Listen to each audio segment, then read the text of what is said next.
Hello everybody and welcome to another video. Here we are parked in Verona Villafranca Airport in northern Italy, and today we are gonna show you a standard startup with the Boeing 737-800 aircraft. So without further ado, let's jump into the cockpit and see what's next.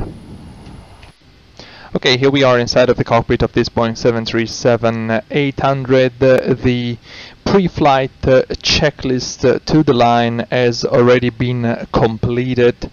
Just to recap everything, let's run through the pre-flight checklist together. That says pins and cover removed. What does it mean? It means that we need to check that the gear pins are removed. Actually, the gear pins are stored here in the Boeing 737-800. This is the jump seat, the removable or foldable jump seat, and down here we have usually the three pins that are placed into the landing gear wheels during maintenance actions, meanwhile the aircraft is on the ground. So that's the first thing we need to check in the pre-flight checklist. And then we have oxygen tested 100%, so we need to test the oxygen mask in this way to check that the oxygen flow is active and that the oxygen quantity that we have on board is sufficient for the flight. This is the gauge that indicates the crew oxygen quantity left, expressed in PSI times 100. Then nav transfer and display switches needs to be normal auto. These are in this field of the overhead. So normal, and the source selector must be to auto. Window heat on. The window heat is up here, and we need to check that all four switches are placed into the on position. This produces the heating to the wind in the cockpit, to the windows in the cockpit. Pressurization mode selector auto. This switch here must be into auto position. Only in that way we can ensure that the auto pressurization system is able to maintain the cabin altitude at a sustainable level, meanwhile the aircraft is at higher altitude. Then we have a flight instrument. We need to check few things with our flight instrument. So the checklist says track, QNH, and reading. So actually the answer for this challenge in the checklist is flight instrument. Then we say track 222, QNH 1013, reading 290 feet. And this must be done by both crew members in order to check that the track indication is correct, the QNH setting is the same for both pilots, and the reading on the altimeter is as well correct. Then we have parking brake set. Down here we need to check that the parking brake lever is pulled and the light is red on. Engine start lever cut off. Both engine start levers here must be into the cut-off position. Taxi and takeoff briefing completed. That is a recap of all the procedures that must be followed both in an emergency and in a normal situation before takeoff and for the purpose of the departure. We're going to discuss this in a separate video later on. And this concludes the pre-flight checklist to the line. Then, going down, when the performance calculations are completed, there is the pre-flight checklist below the line. So let's go ahead and check out what this is about. So it says fuel. We need to check how much fuel we have. In this case, the fuel quantity is reported here. It is shown in pounds. It can be shown also in kilograms.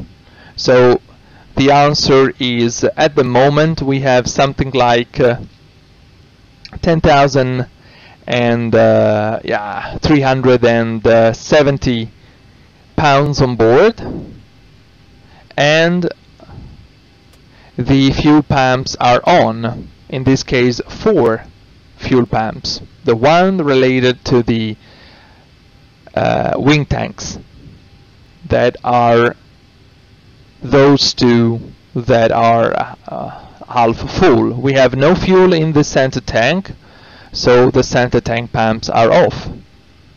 Then passenger sign set. In this case we are referring to the fasten seatbelt sign here, and is already on. Auto brake, RTO, they are in RTO position, in rejected takeoff position. CDU pre-flight and ACARS completed. This is related to the control display unit and the FMS setting and the data link ACARS system, and we're gonna cover this one in a separate video as well. Takeoff speeds. So in this case the captain says the values of V1, VR and V2. For the purpose of this video we have no V speeds calculated, but a nice answer can be takeoff speeds V1 120, VR 125 and V2 133. And then the last thing we have is MCP. The MCP is the mode control panel here, and an answer can be V2 133, heading 222, altitude 6,000 feet. That concludes the pre-flight checklist below the line. So now the aircraft is fully ready for the engine startup. Let's assume that we received the clearance from the ATC and also from the ground personnel. So we switch on the anti-collision light and we configure the aircraft for the engine startup. Let's have a better look at the overhead panel. So what we have done is to switch the anti-collision light on, and we are now going to prepare the pressurization panel or the pneumatic panel to give sufficient pressure to start the engine. So what we're gonna do is to switch off the packs. As you can see now, the pressure is rising in the duct, so there is sufficient pressure to ensure that the engine is started with the use of compressed air coming from the APU. So now it's time for the before start checklist. It says flight deck door closed and locked. Okay, in this case the flight deck door is open, but let's see if we can just close the door itself.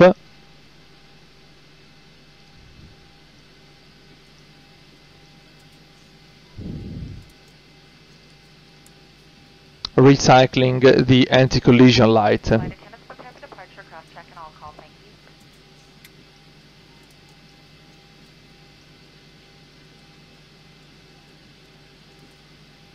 They should be closing in a little while. Here we go. So the flight deck door is closed, and on the real aircraft we have a little panel up here that is the flight deck door locking mechanism. We need to ensure that the switch on this panel is turned down and guarded.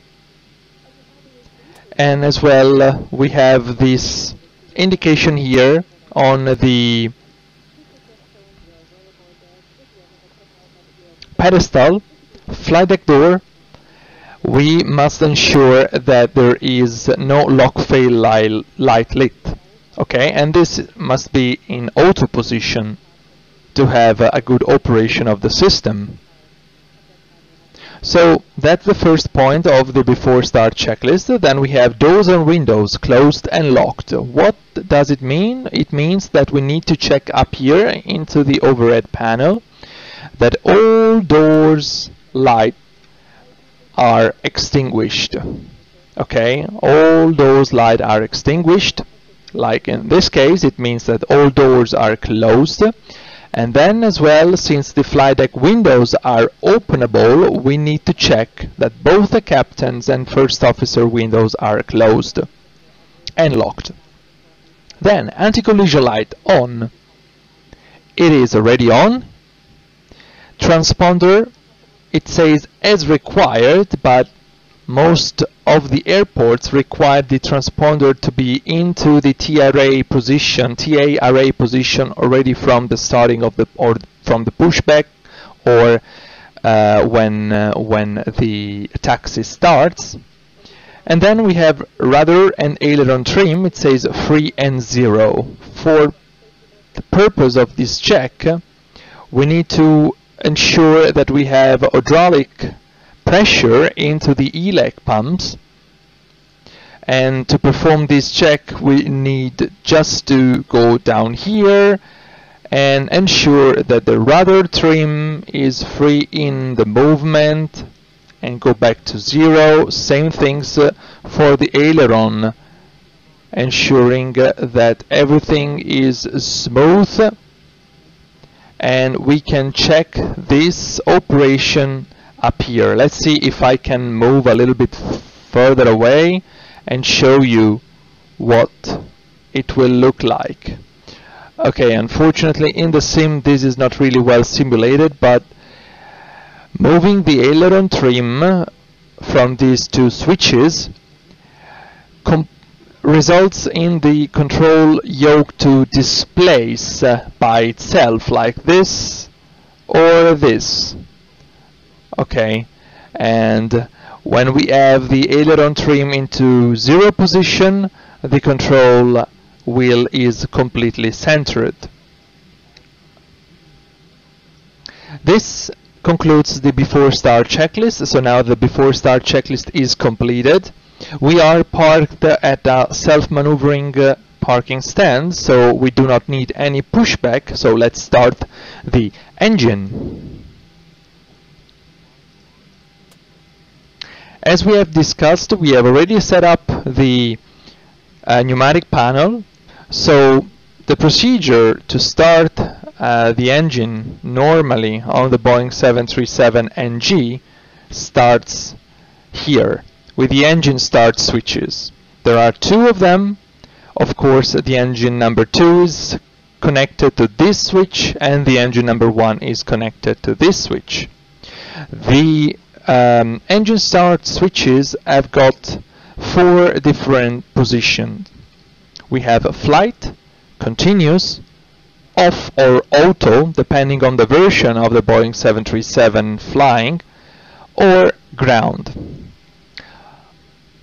Ground position is the one that is used to start the engine. Meanwhile, continuous is used in flight to avoid a flame out of the engine in case of heavy precipitation, for example, severe icing or heavy turbulence. Flight position is used to restart an engine in flight if the airspeed of the aircraft is sufficient. So let's focus on the ground position for the engine start. So what the procedure is going to be is, first of all, the first officer is gonna move the engine start switch into the ground position. Then there will be some increments in the engine parameters we have on the upper and lower ACAS. First of all, the N2 will rise, then we're gonna have a slow rise in the oil pressure. In the N1, so this is the speed of the compressor at the inlet of the engine, meanwhile N2 is the speed of the turbine at the back of the engine. Then we are going to observe that the N2 is reaching a value of 25%, and at 25% the captain is going to put the fuel inside of the engine, moving the engine start lever from cutoff position to the idle position. Okay, from the cutoff up to the idle position. Then the engine will continue to accelerate until N2 reaches 56%, which is the speed when the starter is knocking out, is disengaging from the engine itself. So at that point the engine is completely full sustainable. So let's see this procedure in detail. Start engine number 2.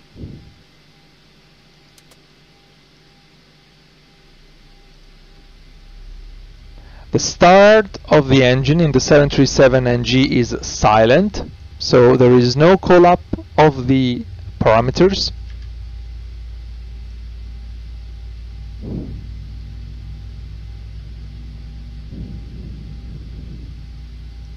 %, fuel in.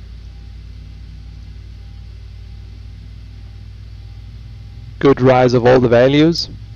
The EGT has already started before 15 seconds, before 15 seconds, so that's good start.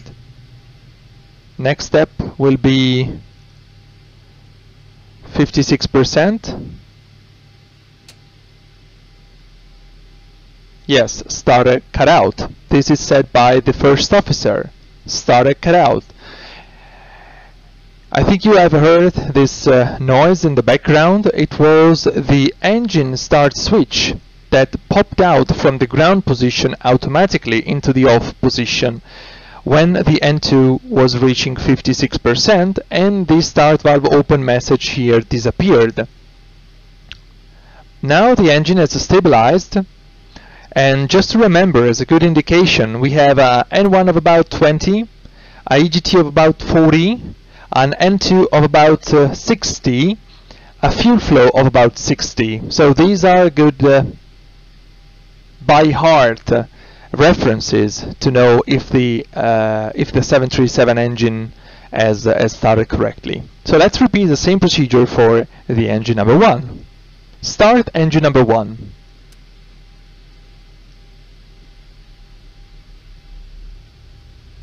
Start valve open is illuminated now. We have N2 rising, N1 rotation,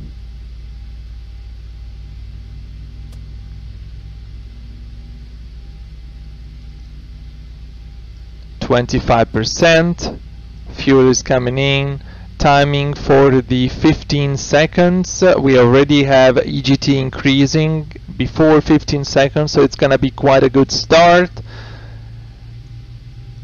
Let's see what happens at 56%. Now let's look above here, still in the ground. When it reaches 56%, it is going to pop automatically into the off position. And now if we look down at the instrument, we have another good engine start, about 20% and 140 or 400 degrees for the exhaust gas temperature, about 60 in the N2, about 60 for the fuel flow. So at that point, when the starts, both engine starts are completed, the first officer is performing a flow, which starts up here into the overhead. First of all, checking that the generators are giving a quite good or a good enough current or AC for the systems of the aircraft. Then generators into the on position. This connects the generators from the engine and kicks out the APU, the auxiliary power unit. Then probe it to on. This eats the probes that the aircraft has, like the pitot tube, the alpha vane, the temperature probe, things like that. Then down here in the pneumatic panel, again putting the packs into auto and excluding the APU line. Then engine start switches into continuous position. Last thing, shutting down the APU. So now the aircraft is configured for taxiing to the runway. But before doing that, the captains will call the before taxi checklist. This says generators on, and we have done it here. Probe it on, yes, we have done it as well. Anti-ice, it was not required today, so all the engine anti-ice and the wing anti-ice is off. Air conditioning and pressurization, packs auto. Both switches for the packs are into the auto position. Isolation valve auto, yes it is, in the center position. Engine start switches continuous, they are both to continuous. Then recall, check to control if there is any out of order system. Engine start levers, idle detent. Flight controls, checked. In this phase, of course, we should move the control column and the control wheels to check that all the control surfaces are free. Ground equipment clear. Check out that nobody is around. And then we have the flaps. The flaps now are moving. Let's assume that we're gonna do flaps 1 takeoff. So now the flaps are set to 1 with the leading edge flaps extended. And then the last thing is the APU, which is off. Let's have a better look on it here. APU is off. This concludes the before taxi checklist. Now the aircraft is fully ready to taxi to the runway towards the departure position. Well folks, thank you very much for your attention. I hope you all found this video interesting, and see you to the next episode. I'm FlyLore737. Stay healthy, stay safe. See ya.